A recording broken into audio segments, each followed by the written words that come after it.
This training session with CommunityForce is the training session for the new cycle application rollover. This session will cover how to do this process for both our grants platform and our scholarship platform.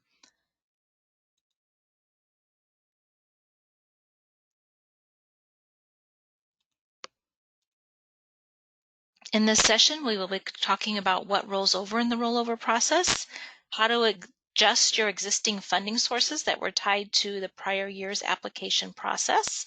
So we'll be talking about a one-to-one application. So if you have one application, one funding source funding the awarding for that application, or if you have a one-to-many application where you might have, like our scholarship users may have one application, but you have multiple funding sources tied to that application form that you're using to award applicants out of. And we're going to talk about how to clone your previous cycle's application and funding, how to add and remove funding sources. So if you are using a one-to-many application process, you might need to add some funds or you might need to remove some funds after you've done the rollover. And then adding application contact information, adding and removing questions, how to do that from one application to the next, activating any text tabs, testing your new application, and then also how to archive the prior year's application form. So you may be done with that process. You may want to do some house cleaning. How do you archive those forms? Now, what rolls over in the rollover process? So several things roll over with the process. So the application setup function. So you're going to take the prior year's application and we're going to be cloning that application. We'll be showing you how to do that today. And then when you clone that application, it's going to make an exact replica of that prior application. And so it's going to have all the sections, all the questions that were previously built, any general information setup, any pre-qualification questions, your submittal messages, your request instructions, your text tabs, and notification center. So any email templates you had created in that specific application form, the original one that you're now cloning, those will roll over with the new application, as well as all of the evaluation setup. So the tasks, the committees, any automated scoring you created, that's going to roll over. Ad hoc reports, that's going to roll over. Any instructional messages you had to your collaborators or proxies, if you're using that functionality, that's going to roll over those instructions information. And then also, if you have a one-to-many application process, and in the originating application that you're going to be cloning, if you had multiple funds tied to that, as well as criteria built within that application fund to match applicants to that specific funding, if you had that criteria built on that other application, then when you clone it, that's going to roll over as well. All of that will be housed in your new application form. And then again, the evaluation setup, the task committees and automated scoring is all going to be set up. So let's go ahead and get started. Let's go ahead and go to the site. And again, like I said in the beginning, we will be doing the training on the scholarship site. And then, of course, if there's anything that's pertaining to the grants, then we'll move to the grant site as well. We'll go back and forth. I have both of them open here so that we can access both of them. So to do the rollover process, the first thing you're going to want to do is, as you'll notice on the application that is being used for the applicants to apply. So in a one-to-one application, you have the application and then you have the fund that's going to be funding that specific application. And so when you've initially set up that application, you tie that funding source to it. And then, of course, if you have a one-to-many application, you're going to have what's called that posting fund. It's not the actual fund that's being used to award, but it is that posting fund that's tied directly to the application form. And then, of course, with grants, you may have a letter of intent with its own funding source tied to it. That might just be a posting fund because you may not be funding in the letter of intent.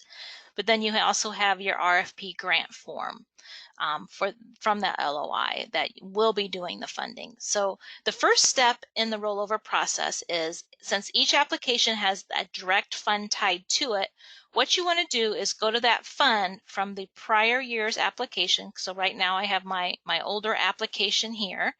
If I go to the scholarship site, you'll see here's the old application, and then I have this funding source tied to it. So if you remember, the applicants always see details on the funding source. So right now I have this old date information on that funding source. So to update the funding source, we're going to go to Manage Application Funds, and this is always the first step of your rollover process. And I'm going to locate those funding sources that I need to adjust. And again, these are the funding sources directly tied to the application form that the applicants are applying to, not the multiple funds that are being matched in the criteria, but the actual fund that the applicants are being matched to.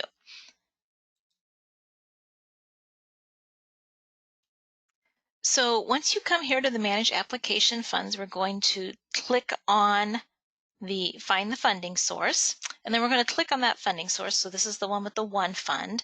So I'm going to click on it.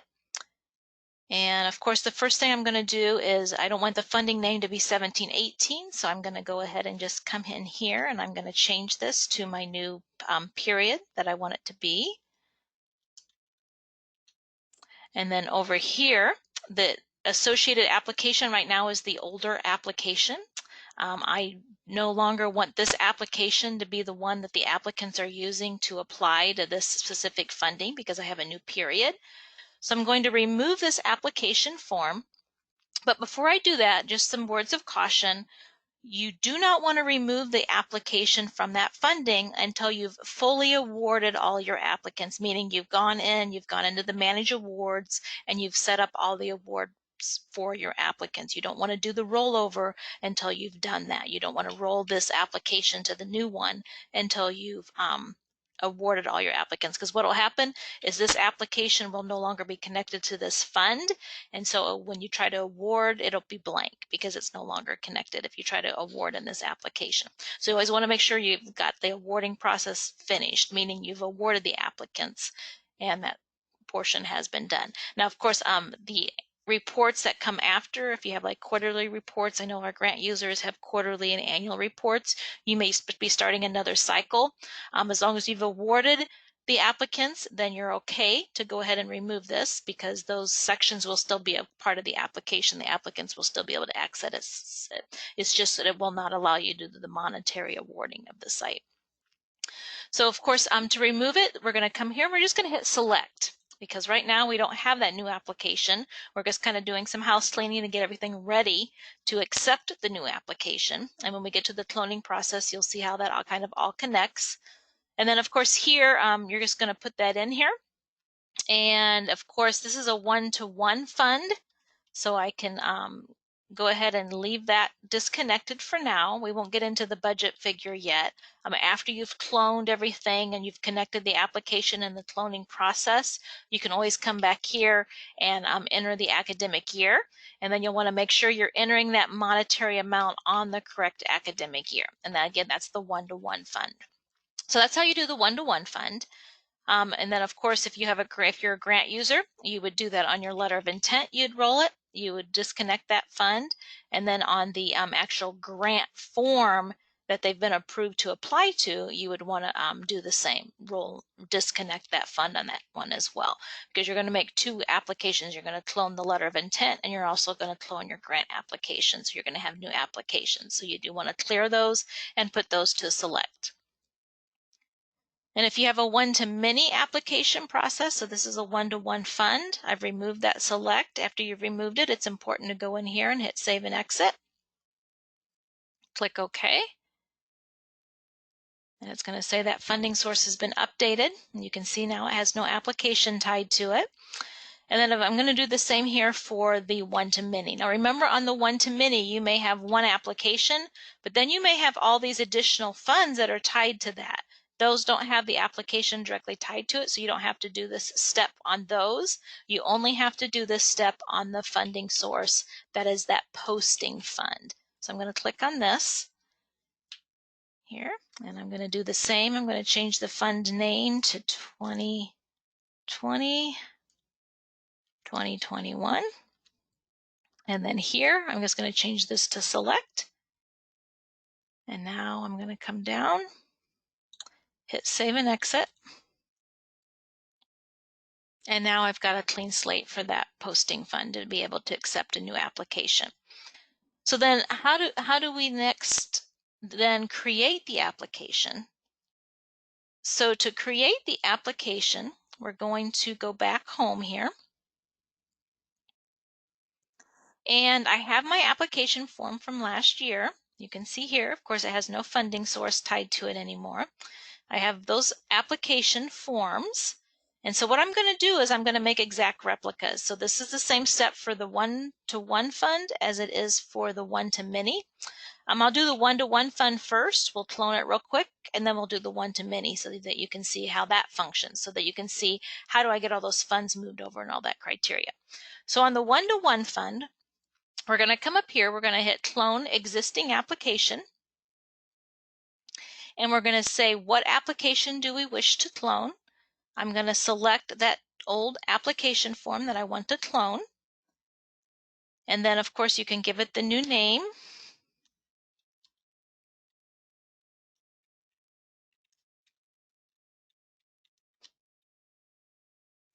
And then your sponsoring organization, you will want to select that if it's not already selected.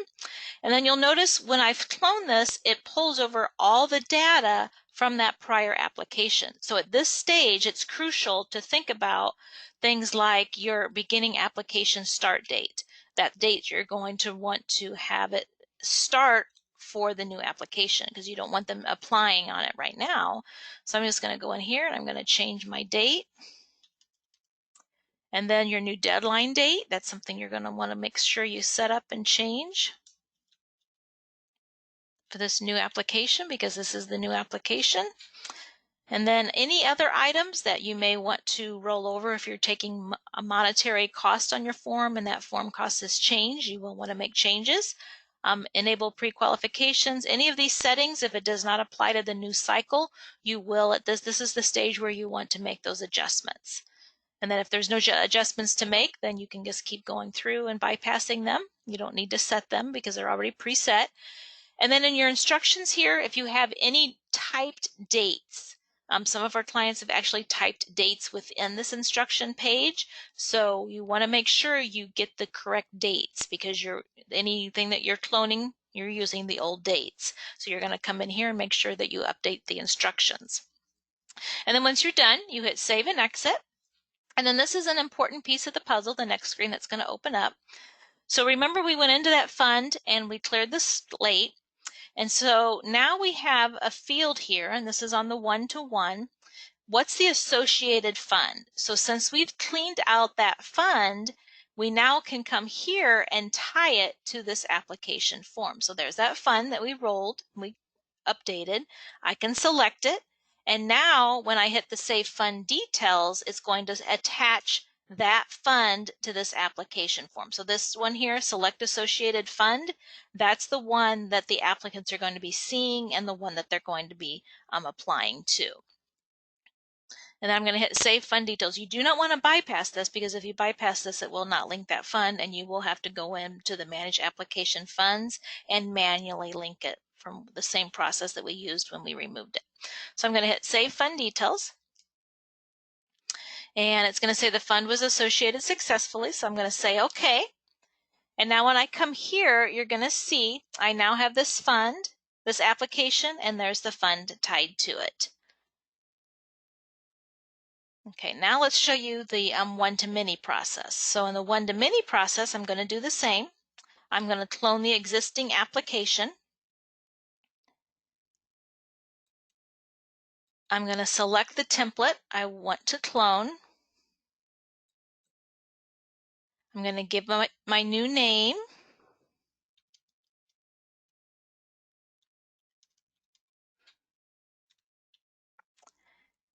And then this one had the organization role. Make any adjustments, anything in the start dates that I might want to change. Again, I'm going to adjust those. And then just kind of scroll through, make my adjustments, any dates. And now here is where it's going to be very important. Hit Save and Exit. You do not want to bypass this next screen, especially if you have multiple scholarship funds tied to your application and you have a lot of criteria. which, for instance, this illustration does have that. So you're going to see all the funds that were assigned on that prior application, my application, the originating application that I was cloning from. Any funds that were directly tied to that application are now showing in this list. So say I know at this stage for sure that maybe this application, this scholarship here is not going to be a part of the process. I don't want to pull it over so I don't have to do any cleanup. I can actually come here and this will remove the fund and the criteria selection piece from my application. Now, of course, any questions or essays I may have created for this scholarship, those are still going to be in the application form. This is just removing the fund as well as the criteria if I do not want that in there. Now note, once you remove it, it's gone from this application forever. And if you ever want to bring it back, then you would have to go in and find the prior year that it was in and then manually enter the criteria for that specific funding source. But you do need to remove it if you don't want applicants being matched to it. So to remove it, you would just unselect it, and then I would remove that from this year's process. Now, like I said, if you do bypass the screen, and we've had several clients come here and they just click cancel and bypass this, it will not bring that criteria over and you will have to manually enter that into the system. So that's why it's very important to stress, do not bypass this. Now here, select associated fund. Remember, we went in on this one-to-many, we went in on that posting fund and we cleaned it. So now I can come here, hit this drop down, and I can find that fund here in the listing. And it'll be available for me to select. And then I hit Save Fund Details. Fund associated and linked successfully, okay. And now I have my new application for that period as well. So I have my new application here. And then the other one here, the other one is going to be up here. Here it is. Okay, so now we have those. So now let's go in, and this is going to, the following steps I'm going to do now are going to be the same for the single fund. It's going to be the same for your letter of intent. So you're going to clone your letter of intent. You're going to clone your grant application. You're going to have those two applications. You're going to have them tied to the funding sources. So in this illustration here, you can see I've done that already. I've got my letter of intent and I've got my funding source. So now the remainder of the session is going to be talking about how do you make changes? You've got these new applications. Now that you've got the new applications, this is the stage you make the appropriate changes to the application form for this cycle or year's process. So the first thing you're going to want to do, so anytime you clone an application form, you do need to go into the general information again. I know we were just in it, but you do need to go into it again. And that is located under the application settings. So I clicked it from the home page. I'm on the application settings.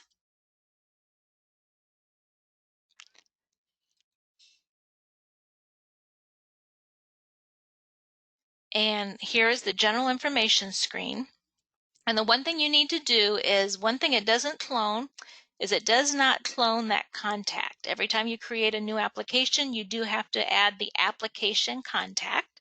So I'm just going to click the Add a Contact. This is that key individual in your organization and admin that has access to this application form. They're the ones that are the contact person that's assigned to the application. If you're using the submit process where every time an applicant submits, it sends an email to the application contact, this is that person. So I'm going to click Add for this one. And then that's all you need to do. And then just come down here, click Save and Exit because you've already adjusted the other screen. So, of course, pre-qualification questions, all of these are the application settings. So any changes you want to make for the new application, so we'll start with the pre-qualification questions. You just click on each section, you go into it, and you make the appropriate adjustments to edit those areas. And then, of course, anytime you edit in pre-qualification questions, you will ask you to reset the combination sometimes. So you do want to make sure you set that combination. If you have any dates in your instructions, make sure that you adjust that as well. So you just start clicking on these areas, and like I said, everything from the prior application is going to be exactly the same. So the main thing on these screens here is you're just going to want to make sure any dates. If you typed any dates in any of these instructional areas, you're going to want to make sure and adjust those. The submit application message, if there's any dates in that, you're going to want to adjust. If you're using text tabs, some of you have those extra little buttons. There's 5 text tabs. If you have them activated, one thing to note, when you clone an application, it does not publish those buttons. So what you will have to do is you will have to come in here and re-click the yes on the published and then hit save so that those are now published and part of that new application. If you don't do that, those buttons will not be present. Collaborator instructions, if you have proxy instructions, those will come over as well. And then sections and questions. Let's talk about that before we get into the funds and the criteria, because that's mainly for one-to-many applicants or applications and clients.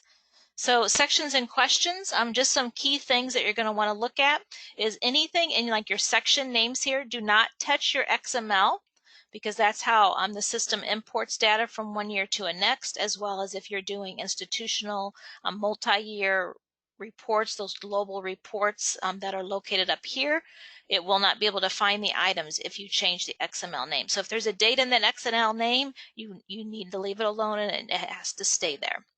But the section name is what the applicants are actually seeing. So if you had any section names and you put dates in those, you will want to, of course, make those adjustments to that.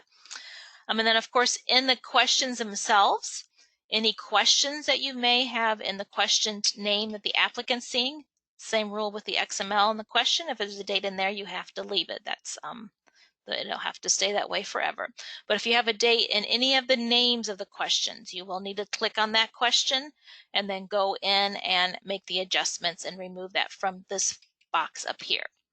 And this is also, of course, if you want to add any values to your drop downs, this is the stage that you would do that.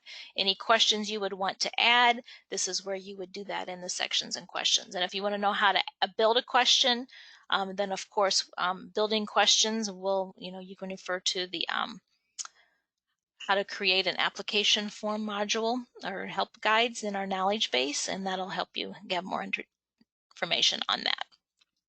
Another question type you're going to want to look at is date question types. So anywhere where you might have had a question where you had them enter a date and you used a date field, some of our clients may have a certain date range that they've created in their application form where they only allowed a certain range. So if I click on that date, you'll see here's the date, and then there's a minimum and maximum date. So if you've rolled the application form over, that minimum maximum date may not be within range. So that's something you're going to want to watch as well.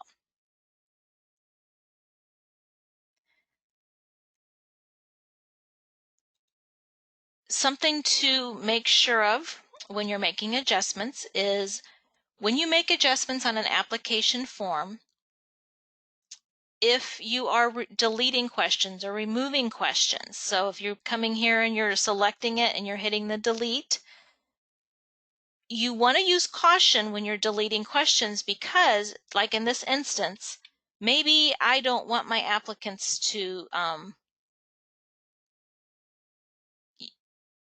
answer this question anymore. So I want to delete number 17. Well, I have logic set on that question number 17. So if I was to come in here on my new application and delete number 17, number 18 is now going to start showing. So it's really important that you get to know your application forms if you're going to start removing questions, because if you remove a question that another question was dependent on, then that question that had the logic set on it will now start showing because that logic no longer exists. This question no longer exists, and so the system doesn't know how to treat it. So it's going to automatically start showing this question if I delete the logic question. So that's another thing you want to watch.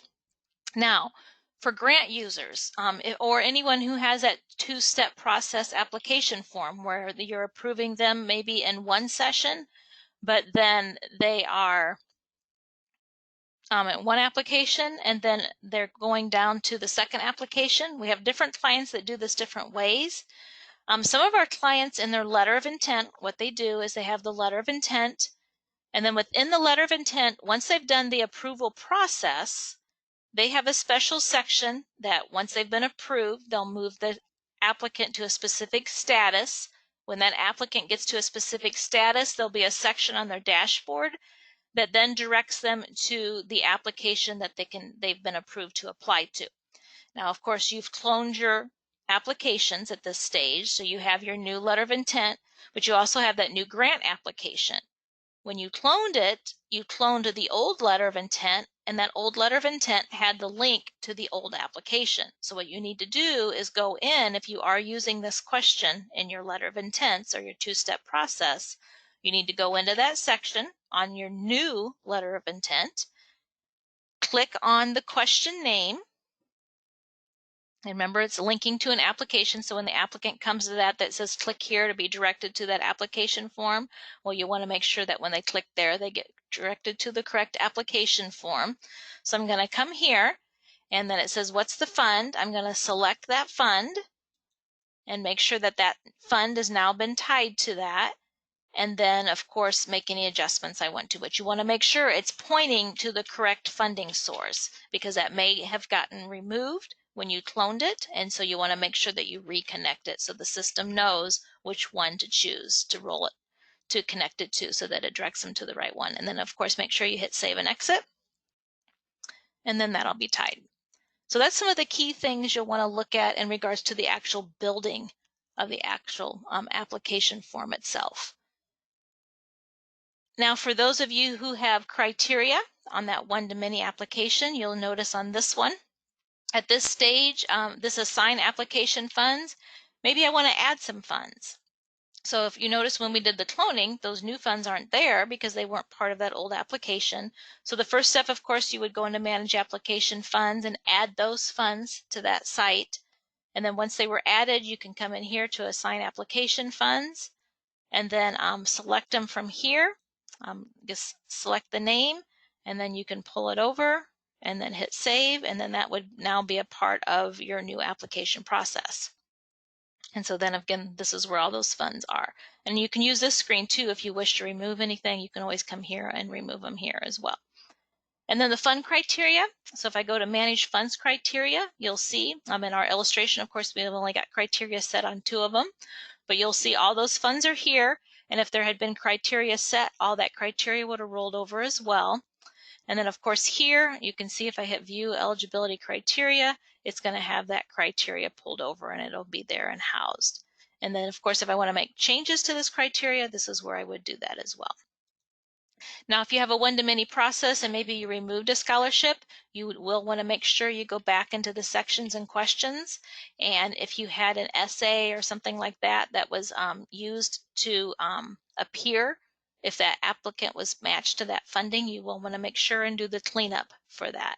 Anything that was had logic set, so like if they were selected and matched to that Tandy, I would want to make sure if I had a Tandy essay, make sure to go in here, and I wouldn't delete it.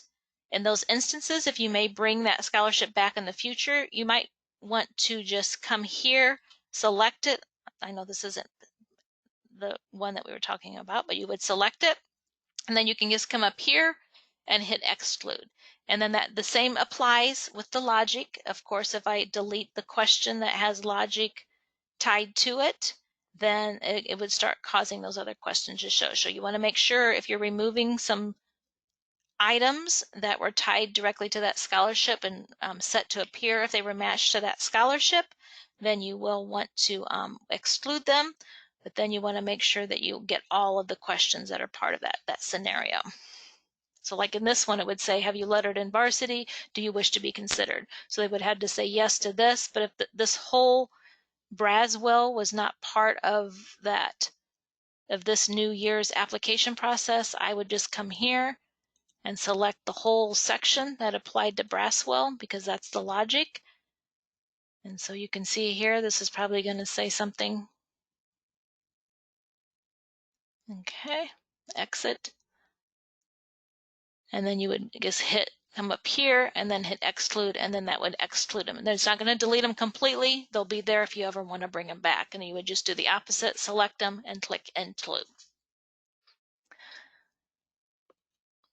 Okay, so that's pretty much the key elements for rolling over your application form.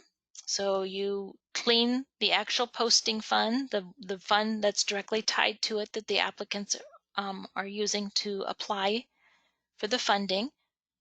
You then go in, you roll over your application, you make up and do any cleanup that you need to do to that application form. And then, of course, any notification center templates. So the next thing is go to the Manage Applications. And if you have any email templates, so if I go into a notification center, any of the emails that run the prior application are now part of this one. If you put any dates in any of your templates, physically typed dates, you will need to roll those to make adjustments to those manually as well. And then also the task setup, that's going to roll over. So of course, if you need to make any adjustments to your tasks or within the task setup and the questions of the task setup, maybe you added dates, you will want to make sure to make changes to that. And then also the committees, that's all going to roll over. So if these individuals are no longer on these committees, then you will need to make adjustments to those committees when you're ready to start doing your assignments. So then once you have your application built, the next step then would be to thoroughly test your application. So just as you tested before, you can thoroughly test it. If you're a client and you have several applications on your site, and maybe you're creating this new application, but you don't want applicants to see it, you will want to make sure that the Manage Application Funds is not published, so that no one can access it. If it's a live site and multiple people are going into your site and applying to other funds, you don't want this showing up all of a sudden. So you do want to make sure that on this funding source you mark it as unpublished. So here, if I scroll down, it says published, yes or no.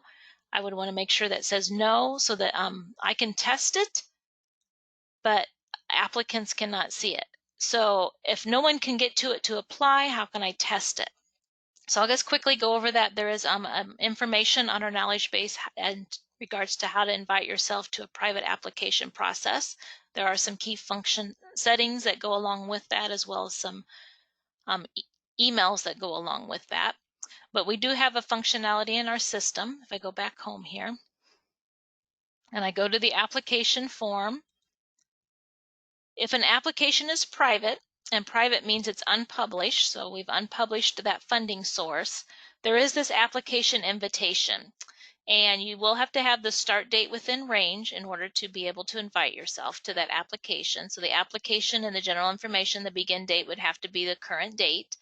But then you can come to this application invitation.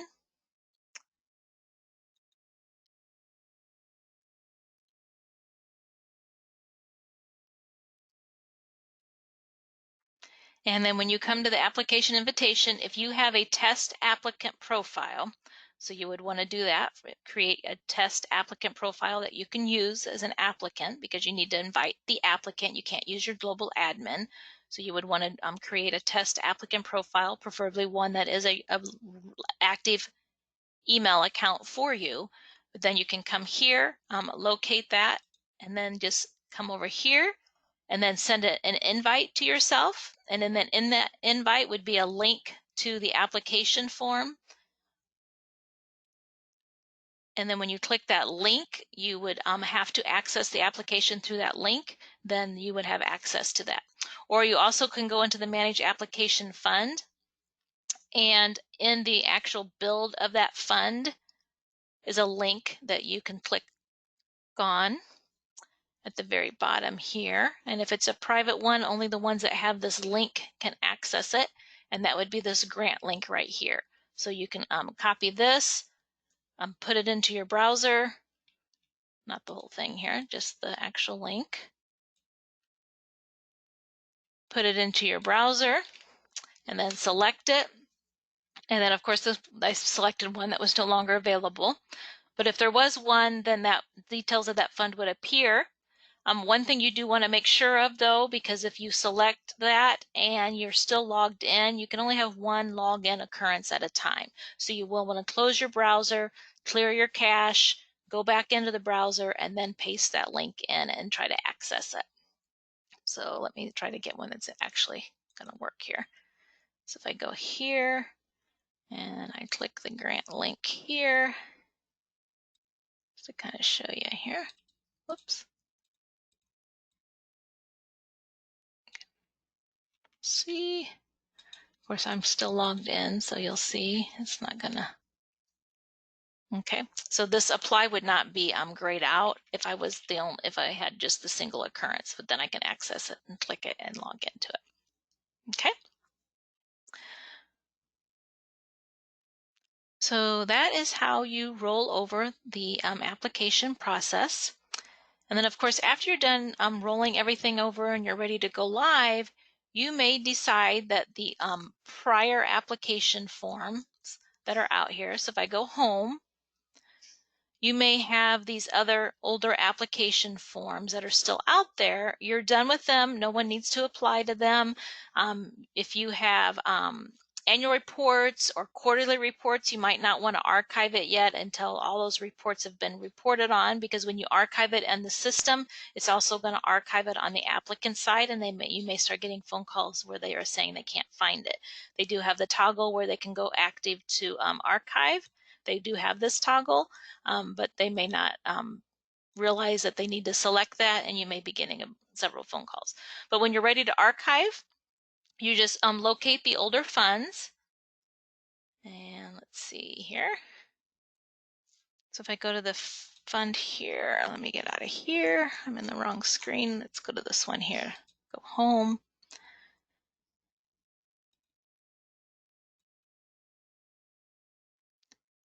And I want to archive this one. So I'm going to select it. And I want to archive this one. These are my two older ones. I just select them, and then I come over here and click the archive button.